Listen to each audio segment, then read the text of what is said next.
Up until this a few years ago, I hadn't had any problems with roommates or neighbors since I moved away from the big city. The whole reason why I did it was to get away from all the noise. Years of footsteps thumping above my head, music blaring from another apartment, yelling in some dingy alley. I could hear just about anything, loud and clear, through the paper-thin walls of my old place. When I finally graduated college and found a remote job, I could go somewhere where I could get some much-needed peace and quiet. Part of me wanted to wait until I saved up enough for a mortgage, but I was so sick of the crap by that point that I was willing to take what I could get. After searching for listings, I found a spare bedroom in a small town about an hour away, a drive-through town with nothing of note, really, but I wasn't really looking for much action, just a place I could stay in for about a year, until I saved up some money. I'd be living in a one-story flat alongside a couple, which was immediately a bit weird to me. Why would they want to live with some single dude in his late 20s? I shrugged it off, since the rent was cheap and I didn't want to be judgmental of someone else's financial situation. Looks like I'd just have to get used to third-wheeling a lot. After talking to the couple over the phone, they agreed to grab lunch with me at some diner at the edge of town to discuss the possibility of me renting the room. They seemed relatively normal. John worked in it, and it showed. Bags under his blue eyes, a constant air of slight nervousness even though it was a Sunday. He was nice enough, though, and since I'm also in the tech industry, we talked about video games for a bit while his wife was in the bathroom. Monica was an odd duck, for sure. She was gorgeous, but quiet. She had a beautiful head of long red hair and stunning green eyes. As compared to John's more laid-back demeanor, she was high-strung, her eyes darting across the diner, reacting to every possible noise. Hell, if her boyfriend wasn't so low energy, I'd think she was on something, and I'm still not sure she's not, but I brushed it off. After all, I couldn't exactly understand her well. She barely spoke 5 words the entire time I was there, aside from the occasional affirmation of what John was saying. I just chalked it up to her being shy and figured that if I ended up living with them, we could be friendly. They gave me a rundown of how they ran their household, and it was pretty standard. No loud noise after 10 p.m., no dishes left in the sink, clean the bathroom on a rotating schedule. I don't like a messy space either, so that wasn't a problem. There were some strange requests from them, though. The first was that I couldn't turn any lights on after 10 p.m., apart from my rooms. John said it was because he got migraines easily from artificial light, and we agreed to a small night light in the main hallway so that I could find the bathroom at night. The weirdest request, though, was the fact that the basement was off limits. They said it was because of mold that the landlord kept delaying a fix for, and they alleviated it spreading to the rest of the house with some spray they put on the basement stairs. They insisted that I don't go down there until it's fixed, and that I could store my excess stuff in the hall closet. To be honest, I didn't have much that couldn't fit in the room, so I didn't have a problem with that, and bought the story. I agreed to their rules, gave them the first month's rent up front, and we were all set. The first week living there went pretty smoothly. I spent most of it moving stuff into my room and doing training for my new job. I ate dinner with John and Monica on the second night, and I thought it went well. John and I talked about our self-care routines, as people in our field have the reputation for being shut-ins with bad hygiene, and we both seemed to be outliers. The conversation mostly consisted of me giving him tips on my favorite hair styling products, and him giving me skincare tips. He stressed the importance of good skincare to me. He said that there's no better feeling than having new skin. He quickly clarified that he meant freshly exfoliated skin, and I chucked at his verbal misstep. I thought that was a bit of a weird way to describe it, but I agreed with the general sentiment. Monica seemed to be opening up to me, speaking to me about twice as much as she did before. That was still only about 10 words total, but progress is progress. She seemed like a nice woman with a staring problem. Every time I'd glance over at her, she'd be looking right at me, with her eyes wide open and her face blank. She'd always quickly look away, though, and I was mid-conversation, so I didn't really think anything of it at the time. It was on the 8th night of staying there that I heard it for the first time. It was very brief, and just loud enough that I could barely hear it over the fan on my nightstand. This little croaking type noise. It sounded like it was either somewhere in my room, or directly outside of it. Admittedly, it did freak me out a bit, and I hopped up and shut the fan off to try and hear it better. As soon as the fan was off, though, the room stayed silent. I assumed that it was just old house noises, and turned the fan back on so that I could go to bed. In hindsight, I probably shouldn't have just gone back to bed without a little investigation. But after I calmed down, I kind of just defaulted to the most rational explanation. After all, I had a Zoom call in the morning. The next day, I was walking by the basement door. When it hit me, there was this awful smell coming from behind it. I didn't want to break the rules less than 2 weeks into living here, so I went into the kitchen where John was making lunch and told him about it.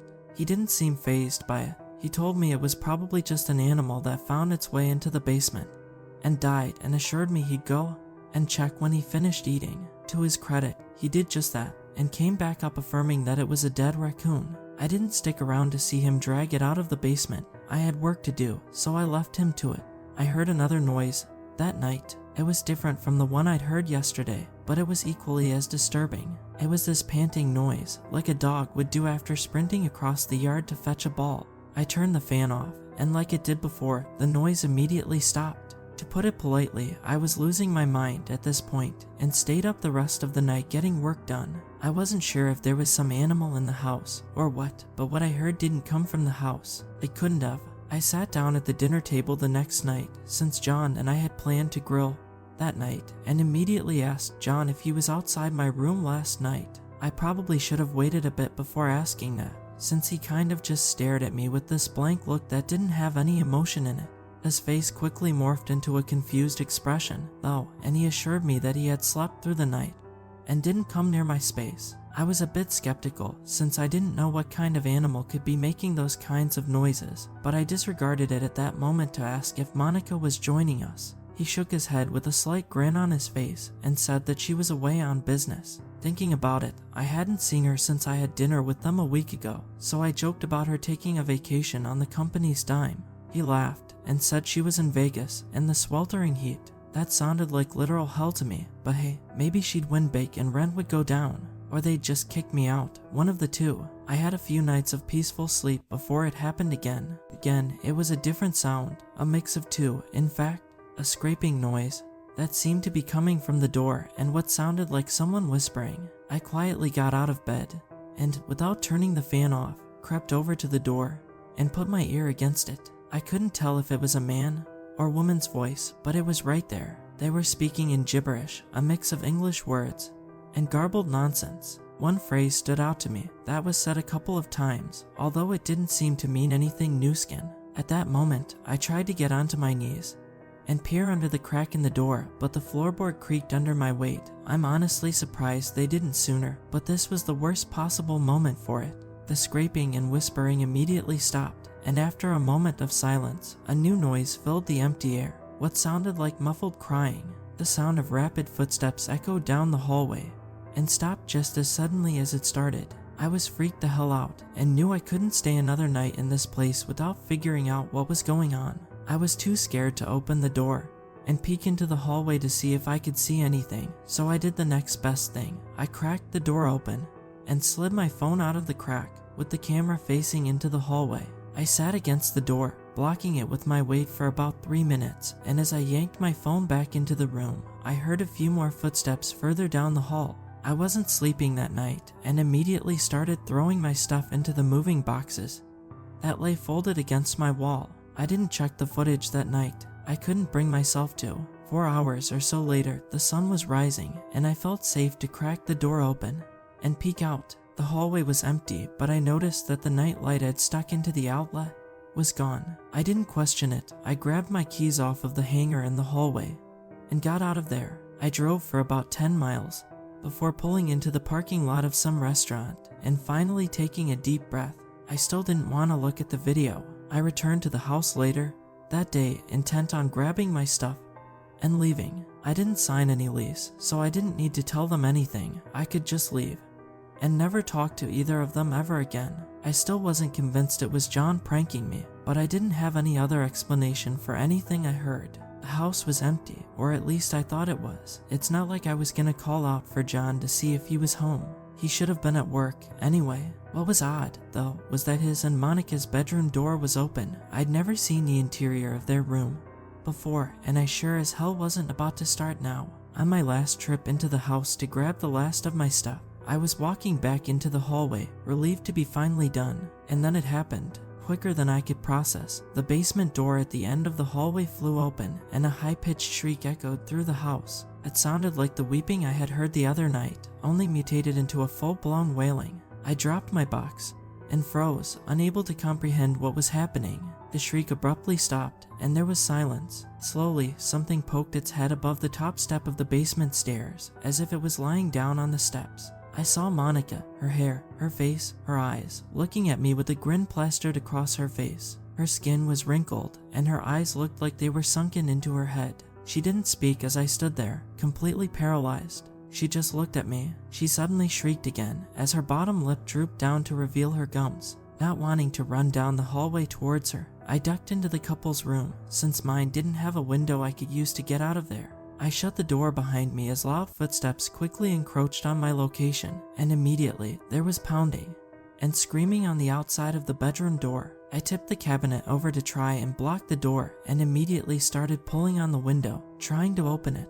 The banging on the door was starting to turn into smashing. I finally got the window open, and without looking back, I jumped out and booked it to my car. I drove until I had to fill up my tank, and then drove some more. I tried not to think about what had just happened, but I couldn't help it. I thought about what would have happened if I couldn't get the window open. Then I thought about the bedroom. It was a weird layout. There was a twin bed instead of a bigger size, and no women's accessories or clothes in sight. Eventually, I pulled over and stayed at a motel for the night, and before I went to bed, I pulled out my phone and deleted the video I had taken. I had been putting off watching it, and I didn't want to see it. This whole thing happened 2 years ago. I would have been content with never telling anyone about this, as I didn't want to have to picture that thing in my head again, but something happened that made me want to write it down. The other day, I was searching through my iCloud to send pictures of my childhood home to my Tinder match, since we apparently grew up in the same town, and I wanted to prove it. When I saw it, the video I had deleted that night, it had apparently uploaded itself to iCloud, as things do when you have that enabled.